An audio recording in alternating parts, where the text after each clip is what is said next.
So one of the players asked me, OG, what do you do? I'm going to read you my reply. I'm not going to say who the individual was. So they said, hey, what do you think? I said, man, it's hard to watch. And I said, what you can do is study and learn. You all are not going to win. But how do you become smarter when the time comes either with a new team or a better coach or next year or the year after when you're ready? That's the best I could tell you. I said, I don't miss the emotional roller coaster that you guys are going to be on for the remainder of the season. If I'm on this team right now, I'm on the ledge, bro. First of all, if I was on this team, I would ask to be traded. A cut to an emergency podcast. We unfortunately have to report that head coach Matt Rhule his services are no longer needed, required, or even allowed, even if he chooses to be the head coach of the Carolina Panthers.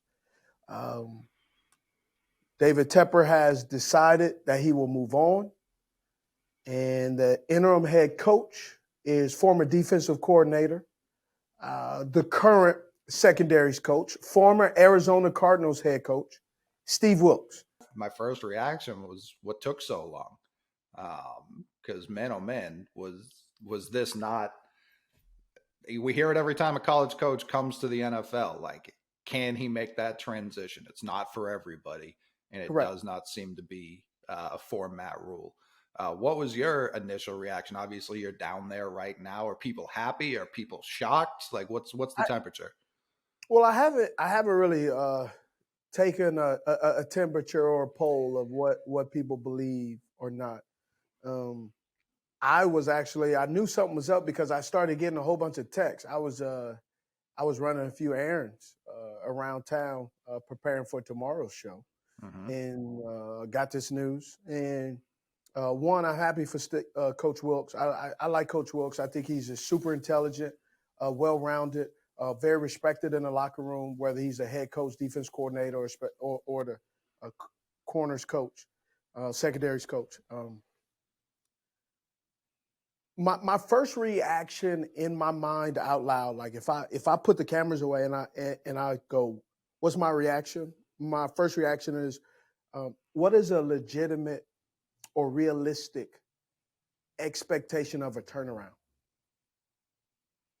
Because I don't necessarily see Steve Wilks turning this team around, not because I don't think I don't think Steve Wilks can. I'm just asking, where's this turnaround going to come from? Is Baker Mayfield all of a sudden going to be able to shoot out, be in a shootout, or out athletic Lamar Jackson come week 10? Like, I just don't see it. Especially based off what we've seen in the first 5 weeks. Right. I don't see Baker Mayfield all of a sudden not hesitating in his throw like I saw him do this past weekend, less than 24 hours ago, or almost 24 hours ago, throwing a pick six to Mosley. Like, he hesitates and throws that pick. Now all of a sudden he's not going to hesitate because Steve Wilks is a head coach, right? And I'm just throwing out there why and what is all of a sudden going to change because there's a new head coach. Because even with a new head coach, there's still some of the same players. Yeah. Right? Defensively, I don't know if Phil Snow's staying, but do you think defensively, because maybe possibly under a new team, that they'll get better? Because the scheme is the scheme. Why was Matt Rhule fired? Matt Rhule fired because defensively, this team, the Carolina Panthers, are really good. They are. I mean, they get winded because they're on the field so much, because the offense is dead last in a lot of statistical categories. They did not get into the 49ers territory until late into the game, right? But offensively, total offense last, scoring 17th. And I think that's being gracious. I was going to say that's crazy high for what I would have guessed. Me too. Rushing 24th, which is puzzling, right? Yeah. With CMC. Passing 30th. Third down, last. Sacks, 23rd. Turnovers, 16. Red zone, 26. Big plays, 30th. Yards per play, 27th. Statistic. Over the last 3 years, the Carolina Panthers are 1-27 when Panthers opponents score at least 17 points or more. Pretty much, if you sneeze, you're going to beat the Carolina Panthers. What I saw right before we hopped on, too, because I was going to say the 1-27 thing. Over that same stretch, the Chicago Bears have averaged 17 points. And I don't think many of us are sitting here saying, like, what a prolific offense the Chicago Bears have. What's a legitimate turnaround? And is it possible to turn this team around? So I guess my first question is, what do you mean turnaround for this year? I don't know, because you're firing the coach for what is firing the coach for what? They need change, right? To, I know generally was this to change up the message, to change up, what things, how things are, but you're changing it up with what though? So for me, it would be, if I'm the Carolina Panthers, I'm like, there's no rush to if I believe too many teams try and half-ass rebuilds where they're like, let's put some patchwork here. Like if you had a crack in your basement, a crack in your foundation, and you didn't tend to it properly, the crack's going to keep reappearing just because you put some stucco on it. If you don't truly fix whatever the true problem is, all these, it's cosmetic. You're putting paint on something that needs cement. You know what I mean? So if we're talking about their draft capital and how it's been mismanaged the last couple of years, that's where I would start. I would start by seeing, all right, who are some of these guys we don't think are long-term solutions here? Let's try and trade them off, get some more draft capital. Let's really embrace a youth movement. So if you're a player on that team and you think you're going to be there a few more years now, what are you hoping this firing accomplishes? That is someone. I did have a player reach out to me last night. So they knew last night? What'd you say? The players knew last night? No. The players did not know last night. I don't even believe Matt Rhule knew. I have not talked to Tepper about this, so I'm going off speculation. A lot of times when stuff like this happens, I don't talk to individuals or sources in that organization because I don't want the team or the source feels like that I'm taking our conversation and basically benefiting from it. And so I intentionally did not speak to Tepper on purpose. Now, heading to this podcast last week, I spoke to a source on the team, and I actually talked to Mr. Tepper Monday heading in yesterday, and it was about a 30-minute conversation about a wide range of topics. And yes, we did a glance over or hovercraft or hover over the Carolina Panthers and some of that stuff. But I would imagine this is how it went down. Okay.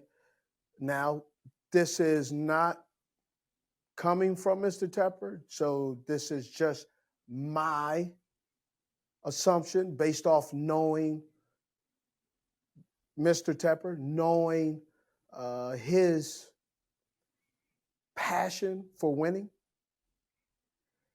his frustration for not being a winner, his competitiveness.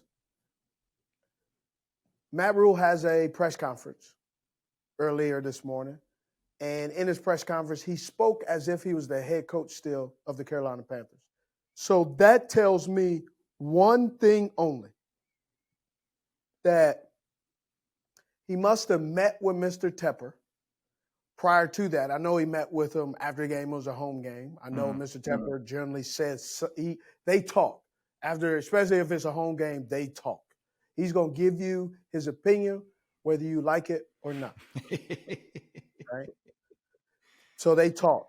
I'm probably thinking he, just like his press conference, sometimes Matt Rhule will say things that really you just kind of look like, hey, I was at the game. That didn't transpire. That didn't happen. And I believe Matt got into like he said, we need to score more points. Yeah. Really? Yeah. Oh, don't say. And Mr. Tepper probably didn't sleep, but just napped on it. And got up this morning and said, nah, that didn't sit well with me. Can't imagine. Yeah. And Rhule has the meeting, has the press conference. I believe it was at like 10. And then after that, you hear that he's been let go. He probably said some stuff that Tepper was just like, I'm sick of this. Because there's times where I even hear Matt Rhule say some things, and I'm kind of like, what? Do I like or dislike Matt Rhule? I wasn't pretty fond of him originally, but this last training camp, I was around him quite a bit. I actually like Matt Rhule. So one of the players asked me, OG, what do you do? What do you do? And I'm going to reply.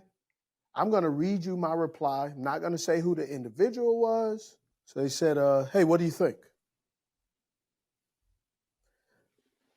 I said, it's hard to watch.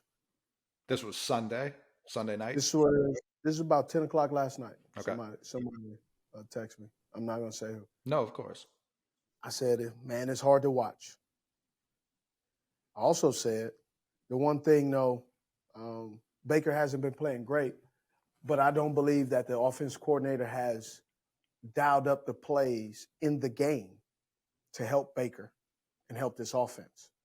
The one thing I did observe that I am concerned about as a fellow wide receiver is I am concerned at how Baker's going to get one of these wide receivers hurt. Because he was out there at the end of the game, he was out there throwing some blue tint balls. I can tell you that. DJ got hit pretty good. Robbie got hit pretty good. Shy got hit pretty good. It was at one point, he was just kind of, you could see him. Even when guys weren't even coming, he was double tapping and acting like, it was just, he didn't seem comfortable. But here's what I said to this individual that's a current player. I said, it reminds me of when Jimmy Clausen was here. Oh, no.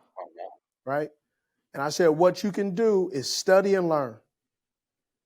You all are not going to win. But how do you become smarter when the time comes, either with a new team or a better coach, or next year or the year after when you're ready? That's the best I could tell you.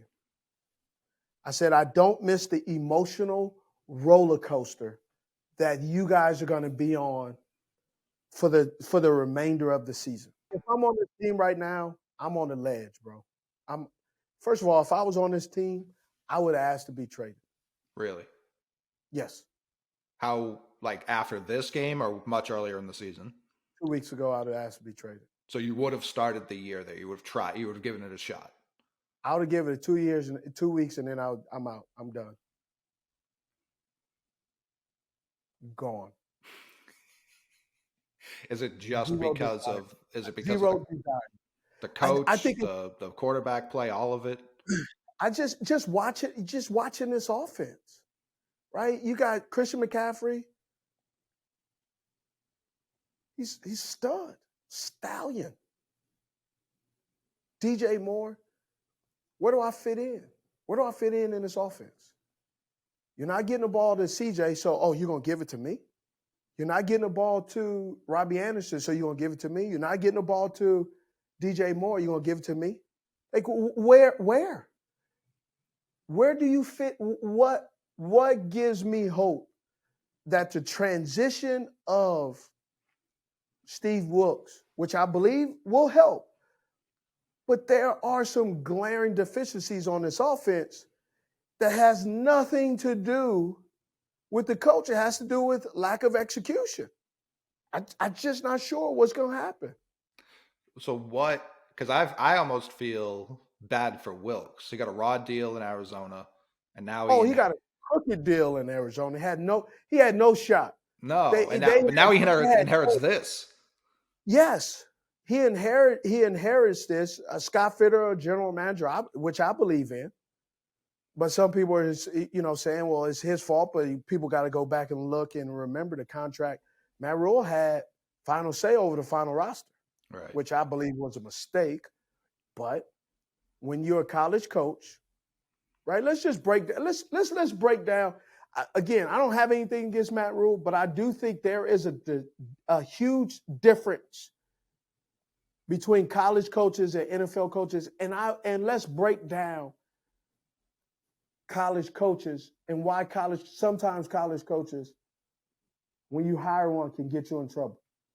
Let's do it. When you think of college coach, what do you think of? Like vibes, kind of like it's a lot of dealing with kids, like helping teens become young men, more or less. Yeah. So it's more. You could be an adult babysitter in the pros, right? I'm Sure. not going to sit here and say that was the most mature professional all 16 years of my career. You? I know, shocker, huh? But it's also like I feel like in college, more than half the job's recruiting, especially at big programs, as opposed to the coaching itself. Let me give you a understanding, right? So in college, coaches sometimes have you ever seen a 30 for 30 on SMU? No. Okay. I've seen that one. That was pretty good. Phil Knight. Okay, yeah. No, Phil Knight is Nike. I'm sorry. Bobby Knight. Bobby Knight. Yeah. I was thinking of the same guy. You ever seen that 30 for 30 on Bobby Knight? Mm-hmm. It's pretty remarkable because Bobby Knight for basketball is how college coaches are for like Alabama, for how Matt Rhule was for Baylor, how Urban Meyer was for Ohio State, how Kyle Whittingham is for University of Utah. Do you know now in colleges, there are some head coaches at colleges who are more powerful than the athletic director? They're more powerful than more the governors. The president of the school. So, I mean, we saw it in Pennsylvania. Some of them are more powerful than the senators and governors of the state. Correct. And Steve, land this plane? Well, first we're going to have to hit this turbulence first. But think about this. A head coach in college, he has say over who and how things are marketed, who's on a program, who's on a media guide, who's on the tickets, how the boosters interact, who comes, who goes, who has parking, who doesn't have parking, what booster is allowed to have access, what booster is not allowed to have access, what booster powers are revoked, ticket office, all of that, how things are set up. In the National Football League, that doesn't happen. When you're the head coach for the Panthers or for a team, you don't have say over how sponsorship wants people to come out to practice or not. You're just there to give us a good show and tell us what time. But the ticket office has a ticket office president or director who deals with that, not the college coach. But in college, I mean in pros, but in college, you're in charge of that. So sometimes that comes up, it gets a little wonky. Where college coaches come up and they believe that they have control over everything. No, there are other supervisors in other areas. You are just coaching football. So sometimes that's why college coaches they get it confused of how much power they have. They start, college coaches worried about what guys are listening to before the game or any of that stuff. There's a lot of things that have gone on in college that they have control over because they're young men who are basically there and hanging on, and a lot of people, I don't think people know, but most scholarships, even in college, especially in football, that it doesn't go as well, they can revoke your scholarship at any moment. Real fast. But it's less. It's more. It happens more and more. So they bury you on the roster, and they let you go on the transfer portal. Ain't no transfer portal when you're a free agent. Man, making $10 million and you don't want to play him, guess what? Hand me tight. Mm-hmm. I think the transition of this team, I don't think as a fan, alumni, being part of the organization, I'm not sure how fast things are going to turn around. Because you still have the quarterback at his position. You still got a rookie lineman who, Ike Ekwonu, who's going to be really good, but he's not going to get good all of a sudden going against Aaron Donald. He's not going to get good going against the Bucks, going against Grady Jacks. Jared Grady against the Falcons. He's not going to get better going against Trey Henderson with the Bengals. If you were named the GM of the Panthers today, obviously Rhule's already gone. What would be your what would first I do? Is that what you're asking me? Yeah. What will I do? What would be your first, second, and third moves? First move is I got to look at. First move is I got to. It is a multiple. There's a ton of moves. First move is I'll get my scouts, and I'm going to listen to them and say, tell us what are we doing, and if you were scouting us, what would you do against us? What should we remove? What should stay as far as in the game plan? Like looking at the totality, getting the data, and we sit there and what we say is, hey man, tell your wives, tell your girlfriends, kiss your kids. We about to have some all-nighters. Don't expect to go home in the next couple of weeks. We're going to have to figure this out. Hey, the best time about fall, you get you some lime, you get you some weed eaters, some of you got to get you some grass killer too. You got to aerate, get you a tiller, and you're going to have to uproot some of those bad patches in your front yard. Let the HOA know yard under construction. That's what you're going to have to do. I think you sit Baker. Because Baker right now, we've seen this story before. Baker right now is physically hurt. He's not 100%. You need your legs when you're stepping in and throwing a football. You need to be able to sit in the pocket, not skittish, sit in the pocket, plant your feet, and follow through. He's in a walking boot. Yeah. That's not a good sign. No. Baker is a grinder. He's passionate. He wants to play. He wakes up dangerous, right? He's going to do all that stuff. I don't need him playing hurt. Every time Baker has played hurt, in the body of work of Baker, he's gotten worse, not better. Right. Baker has to sit while he's injured. Put in P.J. Walker. P.J. Walker gets in, and the offense actually looked a little bit different. Yeah, they were playing prevent. I don't have control over what the opposing team does, because if we did, we would have asked the San Francisco 49ers to play prevent the first series of the game. So all 60 minutes, yeah. All 60 minutes prevent. Play that college. Yeah. So sit Baker. Figure out, get under center.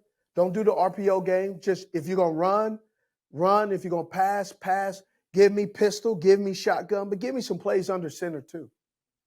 Give Christian McCaffrey the football. Give Deontay Foreman the football.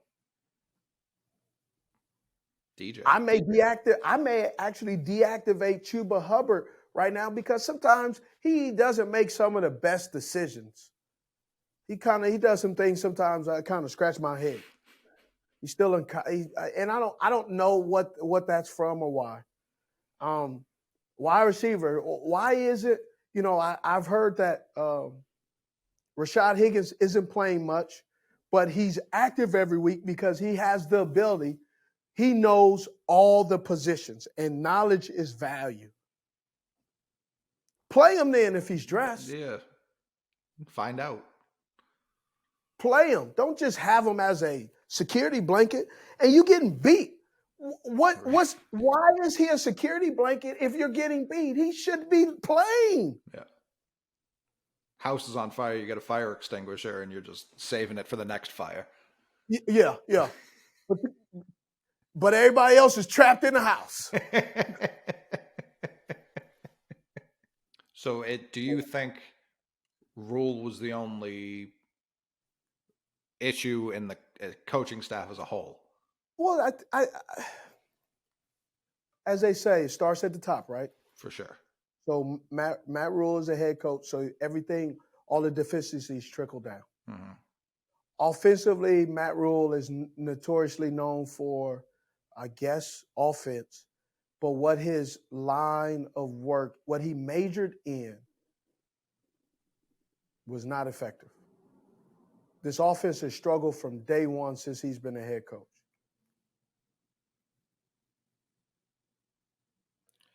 Baker Mayfield's not going to fix it. Sam Darnold isn't going to fix it. I find it intriguing. Cam Newton got here. He didn't fix it.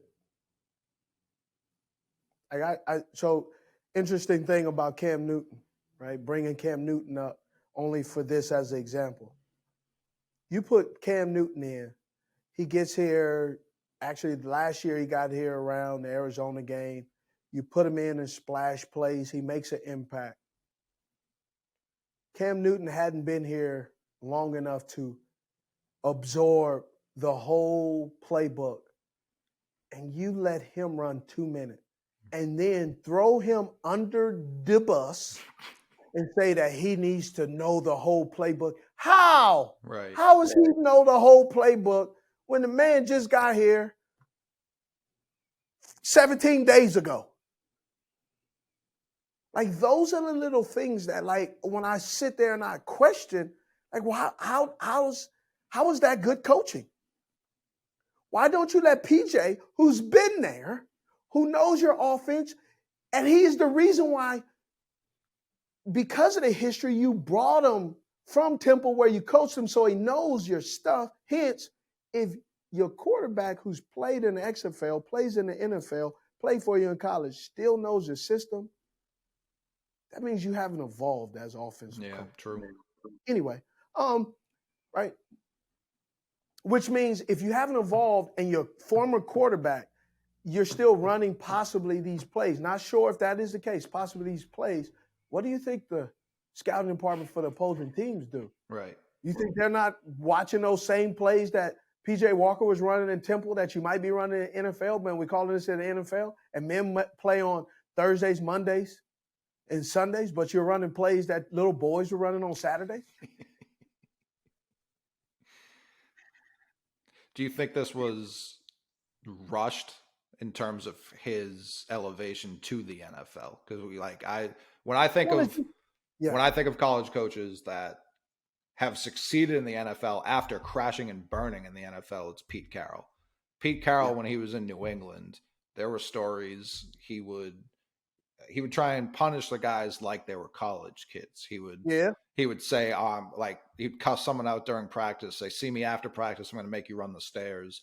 And then once everyone got in the locker room, he would just throw a cup of water in the guy's face, be like, now it looks like at least I made you sweat, and go back to the locker room. And he lasted, I think, 2 years in New England, went back to USC, built something real sturdy, ran away from that problem before it fell on his lap, got to the Seahawks, obviously has had more success this second time around. Is this something where Rhule, after going to Nebraska or wherever he goes, can get another shot? He just got to this point too quick in his career, or do you think he's done? Well, I think he got I think it's the chicken and the egg effect. There's so much turnover and recycling of coaches in the NFL that owners are so thirsty to have a fresh perspective. Because some some pro coaches are not successful in one team, but you add a few players, all of a sudden they look different. Mm-hmm. Think about it. Marty Schottenheimer didn't have great years all the time, but his success adjusted based on his players. With the Redskins, he didn't do great. Man, he was unbelievable with at the time, the San Diego Chargers. Killed it, Kansas City Chiefs. Mm-hmm. I love Marty Schottenheimer, rest in peace, God rest his soul. I love Marty Schottenheimer. But Marty Schottenheimer hit some bad times too. And I believe owners are so looking for a fresh perspective because you can get, if you work in any business long enough, you can get jaded to the point of where the small things you just overlook at times because that's just part of coming with that just comes with the territory. So that's why Sean McVay is such a great hire because he was young. He wasn't sorted out after. He wasn't well known. It was even sometimes this isn't gonna work. Oh yeah. And look at Sean McVay now, right? But it also Les Snead and Sean McVay work together. They have a game plan that they entrust each other with. Then you see a lot of owners go after who's the next McVay. Let me hire directly from his coaching staff. Zach Taylor, right? Matt LaFleur,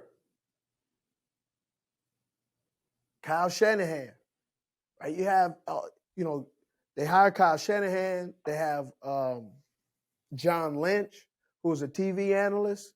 People said that wasn't going to work. Look at it. I think it's working out pretty good.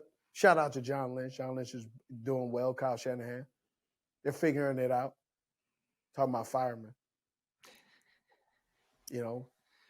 General managers realistically are firemen. They put out fires. They're a mouthpiece and a direct line of communication from the owner to the head coach, from the head coach to the general manager to the owner. So, they're the general manager he generally manages everything. He's the middleman. Yeah.